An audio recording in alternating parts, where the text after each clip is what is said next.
Hello and welcome. आपका बहुत बहुत स्वागत है मेरे यूट्यूब चैनल फ़नी इंग्लिश पे, your one stop destination to learn English for free. मैंने अपने इस यूट्यूब चैनल पे ग्रामर के वेरियस टॉपिक्स पे बहुत सारे वीडियोस बनाए हैं। आशा करता हूँ वो वीडियोस आपने देखे होंगे। अगर आपने वीडियोस वो अभी तक नहीं देखे हैं तो मैंने इंग्लिश ग्रामर की एक अलग से प्लेलिस्ट बनाए हैं, आप वहाँ जाके उन्हें चेकआउट कर सकते हैं। तो मेरा आज का वीडियो है कंडीशनल सेंटेंसेस के बारे में। तो चलिए बात करते हैं कंडीशनल सेंटेंसेस के बारे में। अब बात कर लेते हैं structure of A conditional sentence. A conditional sentence is composed of two parts. जो कंडीशनल सेंटेंस है वो दो भागों से मिलकर बना है। फर्स्ट पार्ट में आता है if clause and the second part में आता है मेन क्लॉज। अब इसे एक एग्जाम्पल के माध्यम से और अच्छे तरीके से समझने की कोशिश करते हैं। अब जैसा कि आप देख पा रहे हैं, if it rains tomorrow I will not come. जो फर्स्ट पार्ट है जो कि इफ़ क्लॉज है वो ये है, और जो सेकंड पार्ट है that is a main clause. Correct.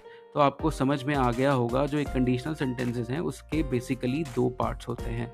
तो फर्स्ट पार्ट इफ़ क्लॉज से भी शुरू हो सकता है या फिर मेन क्लॉज से भी शुरू हो सकता है, तो उसके ऊपर कोई भी ऐसी पाबंदी नहीं है। You got it, dude. But if the if clause comes first, then it must be followed by a comma. तो अगर आप अपना कंडीशनल सेंटेंस if क्लॉज से शुरू कर रहे हैं तो if क्लॉज के बाद आपको कॉमा लगाना ज़रूरी है। तो आपको बताता हूँ एक एग्जाम्पल से। If it rains I will not go out. अब ये पहले हमने इफ़ क्लॉज से ये कंडीशनल सेंटेंस को शुरू किया है, तो उसके बाद हमने एक कॉमा लगा दिया है। अब बात करते हैं टाइप्स ऑफ कंडीशनल सेंटेंसेस। तो कितनी तरह के कंडीशनल सेंटेंसेस होते हैं? There are 4 types of conditional sentences. तो बेसिकली 4 तरह के कंडीशनल सेंटेंसेस होते हैं। They are classified according to the degree of probability they express. तो जो उनकी क्लासिफिकेशन बेस्ड है वो depends upon the degree of probability, मतलब किसी इवेंट के होने की कितनी संभावना है उसके ऊपर डिपेंड करती है। तो हर एक कंडीशनल जो सेंटेंस है वो एक डिफरेंट टेंस को यूज करता है to express the different degree of probability. So each type of conditional sentences use the different type of tenses to express different degree of probability. अब बात करते हैं इन कंडीशनल सेंटेंसेस के बारे में डिटेल से। तो चलिए शुरुआत करते हैं ज़ीरो कंडीशनल से। तो इसका जो स्ट्रक्चर है, अगर आप अपना ज़ीरो कंडीशनल सेंटेंस इफ़ या व्हेन से स्टार्ट कर रहे हैं तो फर्स्ट पार्ट में आएगा प्रेजेंट टेंस, और सेकंड पार्ट में जो कि मेन क्लॉज है उसमें भी प्रेजेंट टेंस ही आएगा।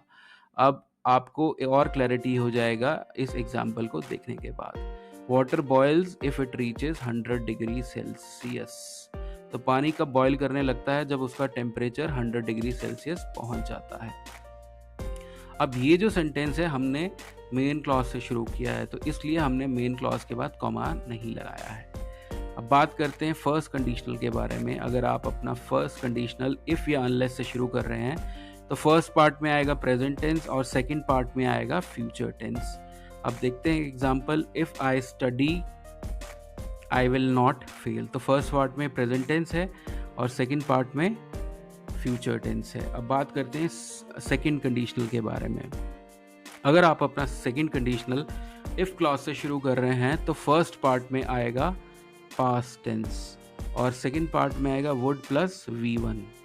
अब देखते हैं एक एग्जाम्पल के माध्यम से। इफ दे स्टडीड, तो ये क्या है? Past tense. They would pass, तो सेकंड पार्ट में आ रहा है would plus V1।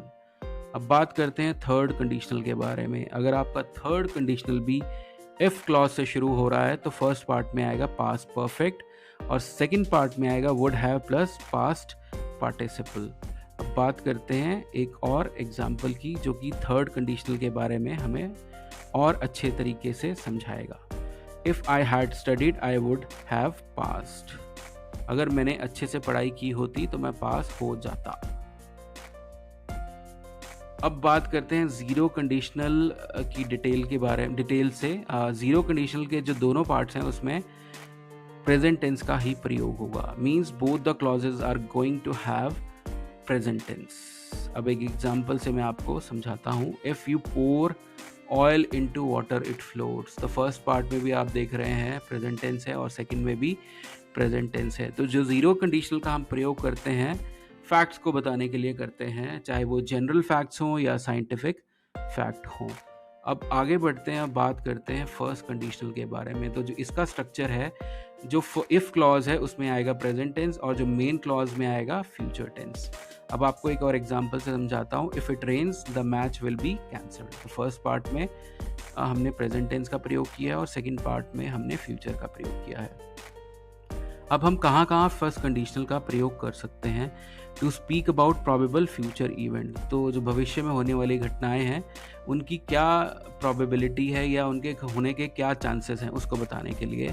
If weather is good tomorrow we will go swimming. अगर कल मौसम अच्छा होगा तो हम स्विमिंग करने जाएंगे. तो ये एक भविष्य काल की घटना के बारे में हम बात कर रहे हैं. टू मेक प्रोमिसेस और वार्निंग. तो अगर आपने किसी से प्रॉमिस करना है जिसका कि रेफरेंस फ्यूचर के साथ है तो आप फर्स्ट कंडीशनल का प्रयोग करेंगे. अब एक और एग्जाम्पल के माध्यम से मैं आपको अच्छे से समझाता हूँ. If you forget my birthday I will never speak to you. अगर तुम मेरा जन्मदिन भूल गए तो मैं तुमसे कभी भी बात नहीं करूँगा. अब बढ़ते हैं सेकंड कंडीशनल के बारे में और देखते हैं इसका स्ट्रक्चर. तो इफ़ क्लॉज के साथ आएगा पास्ट टेंस और मेन क्लॉज के साथ आएगा वुड प्लस V1. करेक्ट. अब एग्जांपल से समझाता हूँ. If I had money now I would buy a car. अब यूजेस ऑफ सेकंड कंडीशनल के बारे में बात कर लेते हैं. तो हम कहाँ कहाँ सेकंड कंडीशनल का प्रयोग कर सकते हैं. To speak about present and future situation which are unlikely to happen. तो ऐसी घटनाएं जो जिनका कि रिलेशन वर्तमान से हो या फ्यूचर से है और उनके होने के चांसेस बिल्कुल भी ना के बराबर हैं, मतलब वो होंगी ही नहीं, वो एक काल्पनिक चीज़ है. अब एक एग्जांपल के माध्यम से आपको समझाने की कोशिश करता हूँ. If I were you I would not do this. तो ये काल्पनिक चीज़ है. अगर मैं तुम्हारी जगह होता तो मैं ये नहीं करता. आशा करता हूँ आपको सेकंड कंडीशनल के बारे में क्लैरिटी आ गई है. अब आगे बढ़ते हैं थर्ड कंडीशनल के बारे में. तो इसका स्ट्रक्चर देखते हैं. जो इफ़ क्लॉज में आएगा पास्ट परफेक्ट टेंस आएगा, मेन क्लॉज में आएगा would have plus past participle. अब एग्जांपल देखते हैं थर्ड कंडीशनल का. If I had enough money I would have bought a camera yesterday. Correct. तो यूजेस ऑफ थर्ड कंडीशनल कहाँ कहाँ होते हैं? To speak about impossible past event. तो भूतकाल में जो ऐसी घटनाएं थी जिनके होने के चांसेस बिल्कुल भी नहीं थे, तो वहाँ पे हम थर्ड कंडीशनल की बात करते हैं. If they had studied hard they would have pass the exam. अगर उन्होंने अच्छी से पढ़ाई की होती तो वो पास हो गए होते. तो जैसे एक हिंदी में कहावत है, अब पछताए क्या हो जब चिड़िया चुग गई खेत. तो पास की बात करने का क्या फ़ायदा जबकि वो हो ही नहीं सकती है, उसका कुछ हम कर ही नहीं सकते हैं. आशा करता हूँ कंडीशनल का कॉन्सेप्ट आपको अच्छे से समझ आ गया होगा.